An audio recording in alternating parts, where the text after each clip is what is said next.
from Ben Franklin Tech Partners joining us to talk about Elevate Your Acts, how to be investable.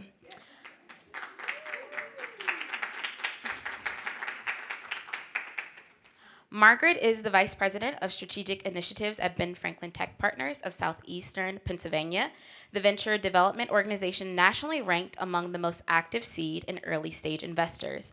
Driven by Ben Franklin's mission to grow a more vibrant and equitable entrepreneurial economy, she joined Ben Franklin in 2016 to expand access to capital with a particular focus on emerging impact investment strategies and launching Impact PHL Ventures, which was an impact-driven capital consortium and building out other ways to engage private capital in Ben Franklin's regional impact agenda. During her 25 years in community investment and regional economic development, she directed the regional Goldman Sachs 10,000 Small Businesses Initiative and was, for many years, a national leader in community investment. With her knowledgeable and experience, Margaret will let us all know more about how to be investable. Thank you, Margaret.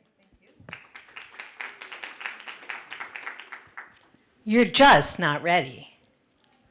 You're just not ready. Like, how are you supposed to hear those 5 words? And how often have you heard those 5 words? When we don't have a rubric for making sense of ready, we're stuck. Am I just not ready because I'm a at least middle-aged woman and you think I don't have the tech chops? Or am I not ready because I'm all by myself making my product in my kitchen?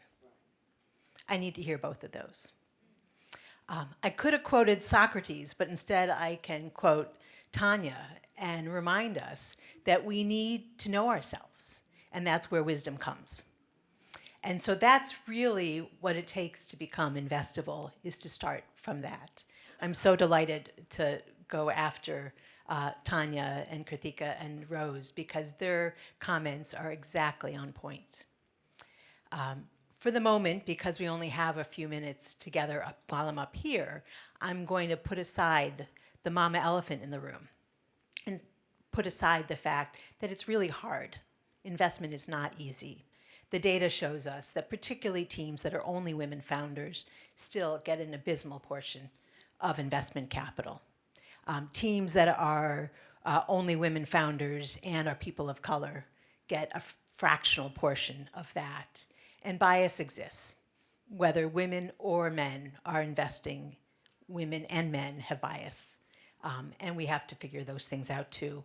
But our focus right now is on what can you control and what do you need to do to be investable. What I'm sharing is a little more focused on tech companies, but I think a lot of this is relevant no matter what you are. This is huge, and don't worry, we're not going to sit on it for very long, but I want you to see the variety of levels in here. And one of you, Kritika, knows this because we did an accelerator together.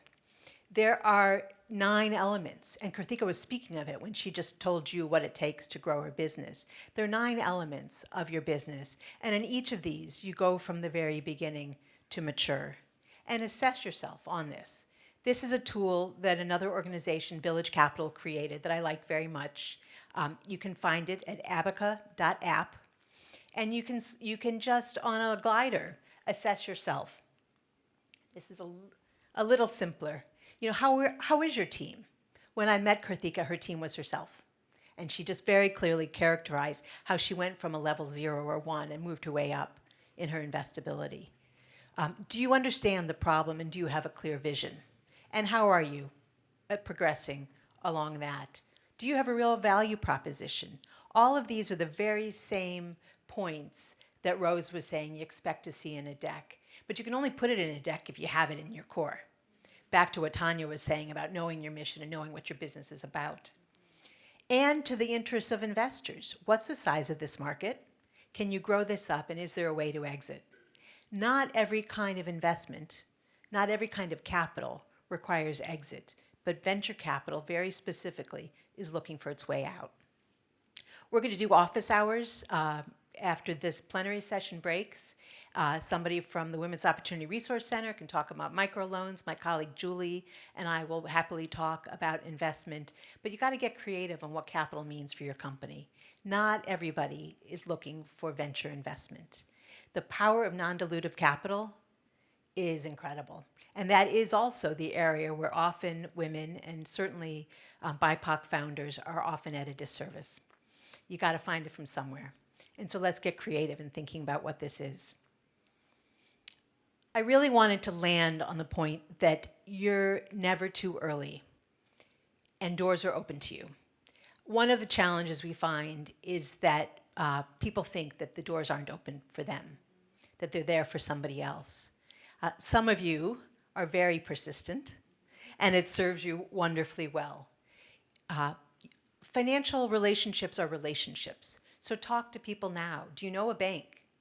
Those who didn't know banks, small businesses that barely had bank relationships, were stuck during COVID. Do you know a bank? Do you know the community development financial institutions? If you're more of a home business and you're looking for figuring out how do you find microloans and other sort of capital. And if you talk to investors, have you met anybody at Ben Franklin? Have you talked to angel investors who have office hours and would be happy to meet you? Do not feel like those doors aren't yours. They are yours. You are worthy and you are ready to have these conversations.